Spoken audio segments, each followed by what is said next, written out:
মাননীয় স্পিকার, আপনাকে ধন্যবাদ। আপনি প্রথমত আমি প্রশ্ন রাখব, মাননীয় বিরোধী দলীয় নেতাকে কোন বিধিতে এই সময় বিফোর 71 অ্যালাউ করেছেন? This is my point of order. Second হচ্ছে,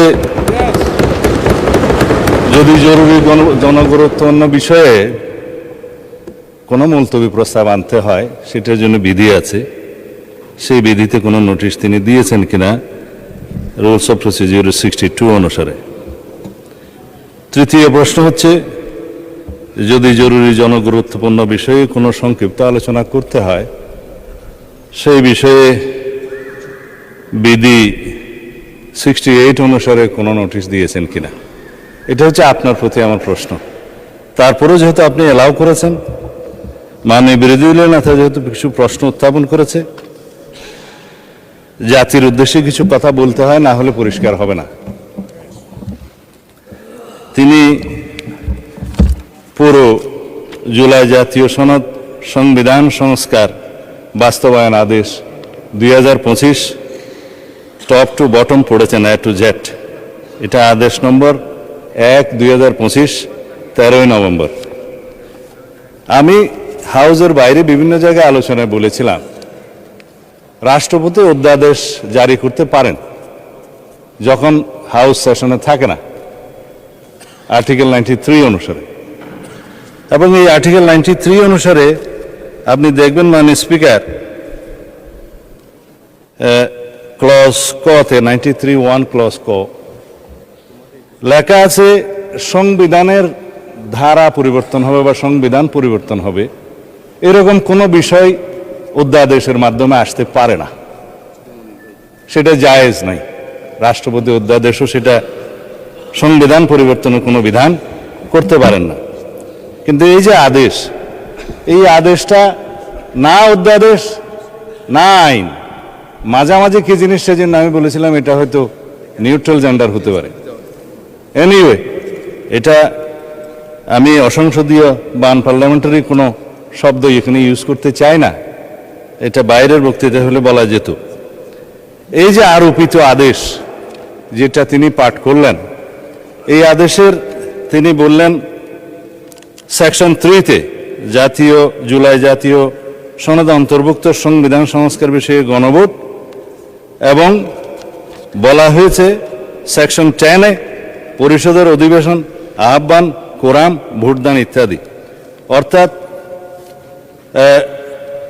এটা সংবিধান সংস্কার পরিষদের সদস্য হিসেবে তারা অসাংবিধানিকভাবে শপথ নিয়েছেন বটে, সেই পরিষদের আহ্বানের জন্য তিনি রাষ্ট্রপতির আর্টিকেল 72 অনুসারে কনস্টিটিউশনের অধিবেশন আহ্বানের ঘোষণা চাচ্ছেন। এবং তিনি বলেছেন, যেহেতু দুইটি কাজ বাদে বাকিগুলো সব প্রাইম মিনিস্টার রিকমেন্ডেশনে প্রেসিডেন্ট করে থাকেন, এবং একইভাবে এই সংসদের আহ্বানও তিনি করেছেন প্রধানমন্ত্রীর পরামর্শ অনুযায়ী আর্টিকেল 72 অনুসারে।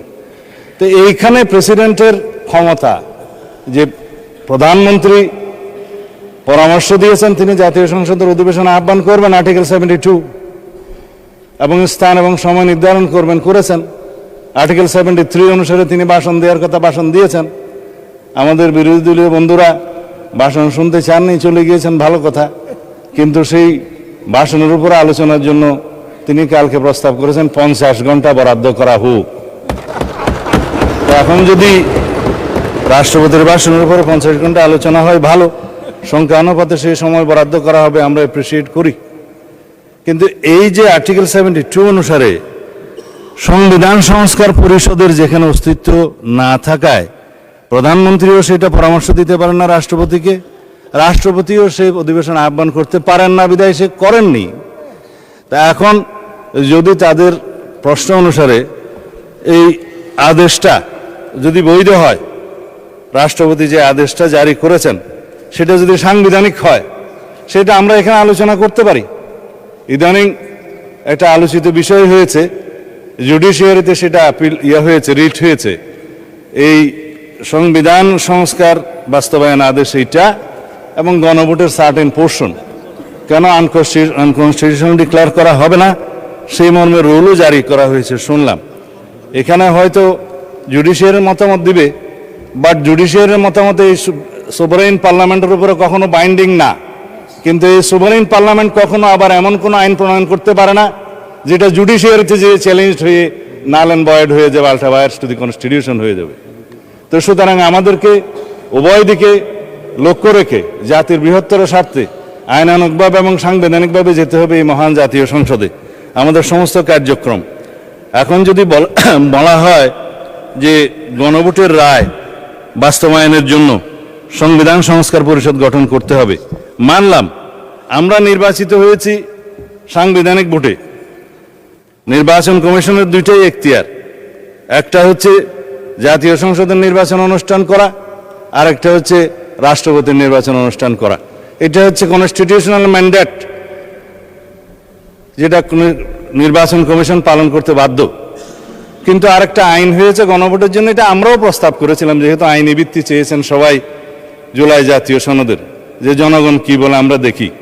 সেখানে জুলাই জাতীয় সনদ যেভাবে স্বাক্ষরিত হয়েছে, রাজনৈতিক সমঝোতার দলিল হিসেবে ঐতিহাসিকভাবে যেটা স্বাক্ষরিত হয়েছে, তার উপর ভিত্তি করে জুলাই জাতীয় সনদের পক্ষে এদেশের জনগণ আছে কি নাই সেই প্রশ্নে গণভোট হতে পারে, এবং সেটা একদিনে হবে না, 2 দিনে হবে, সেই বাহাস অনেকদিন হয়েছে, অতঃপর একদিনে অনুষ্ঠিত হয়েছে।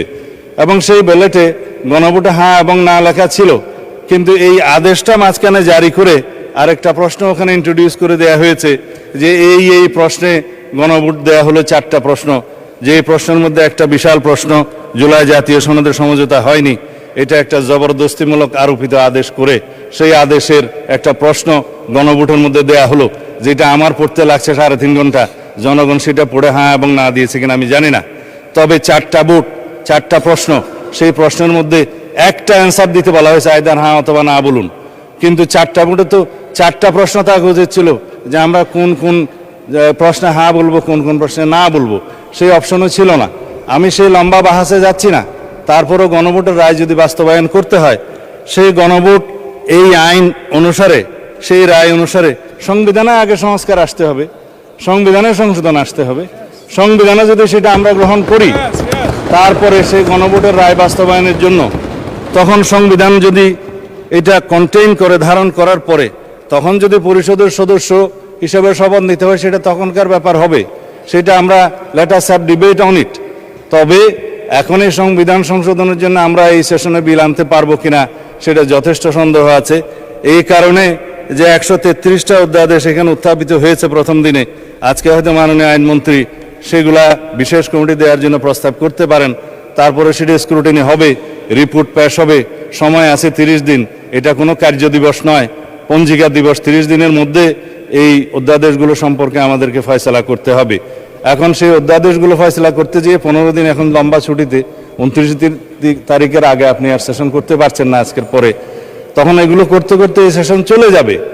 তারপরের সেশনে আপনার বাজেট অধিবেশনের সময় যদি আপনারা অ্যালাউ করেন যে সংবিধান সংশোধনের বিষয়ে এই হাউস সিদ্ধান্ত নেয়, কার্য উপদেষ্টা কমিটিতে যদি সিদ্ধান্ত হয়, তখন বাজেটের এই সেশনের মধ্যেও সংবিধান সংশোধনের জন্য কমিটি করে তারা এই জুলাই জাতীয় সনদকে সেখানে ধারণ করে সংবিধান সংশোধনের জন্য বিল উত্থাপন করতে পারে। সেই বিলটা তারপর আলোচনা হবে, পাশ হবে, সেটা তখন সেই সেশনে করা যাবে কিনা আপনারা সিদ্ধান্ত নেবেন। আমি পজিটিভলি যাচ্ছি, আমি কোনো কিছু অস্বীকার করছি না। জনরায়কে সম্মান দিতে হবে, কিন্তু সেটা সাংবিধানিকভাবে দিতে হবে, আইনগতভাবে দিতে হবে। এখানে ইমোশনের কোনো জায়গা নেই। রাষ্ট্র ইমোশন দিয়ে চলে না, রাষ্ট্র চলে সংবিধান দিয়ে, আইন দিয়ে, কানুন দিয়ে। তা আমরা সেইভাবে যাই। আমি বিরোধী দলে না থাকে যথেষ্ট সম্মানের সাথে এটা প্রস্তাব দিতে চাই যে আসুন আমরা কার্য উপদেষ্টা কমিটিতে সে বিষয়ে আলোচনা করি, কখন সংবিধান সংশোধনের জন্য আমরা বিল উত্থাপন করতে পারবো, এবং জুলাই জাতীয় সনদকে আমরা অক্ষরে অক্ষরে পালন করতে আমরা প্রতিশ্রুতিবদ্ধ। আমরা জাতির কাছে অঙ্গীকার করেছি যে জুলাই জাতীয় সনদ ঐতিহাসিকভাবে যেভাবে স্বাক্ষরিত হয়েছে, রাজনৈতিক সমঝোতার দলিল হিসেবে তার প্রতিটি শব্দকে আমরা সম্মান করি। কিন্তু জুলাই জাতীয় সনদের বাইরে আরোপিত কোনো আদেশ দিয়ে, কোনো অবৈধ আদেশ দিয়ে সেটা কোনো সংবিধান সংশোধন করা যায় কিনা, সেটা একটা বিশাল আইনি প্রশ্ন, সাংবিধানিক প্রশ্ন। সেটাও আমরা ডিবেট করি, আলোচনা করি, আমরা কার্য উপদেষ্টা কমিটিতে আলোচনা করি, এবং সংবিধান সংশোধনের জন্য আমরা বিল উত্থাপন করি। সেই বিল আমরা সমঝোতার ভিত্তিতে মহান হাউসে গ্রহণ করি। তারপরে এই সংবিধান অনুসারে রাষ্ট্র পরিচালিত হবে এবং ইনশাআল্লাহ আমরা সংবিধান মেনেই এই পর্যন্ত এসেছি এবং সংবিধান মেনে চলব। সামনের দিনগুলোতে আমরা সাংবিধানিকভাবে এই রাষ্ট্রকে এগিয়ে নিয়ে যাব। ধন্যবাদ মাননীয় স্পিকার।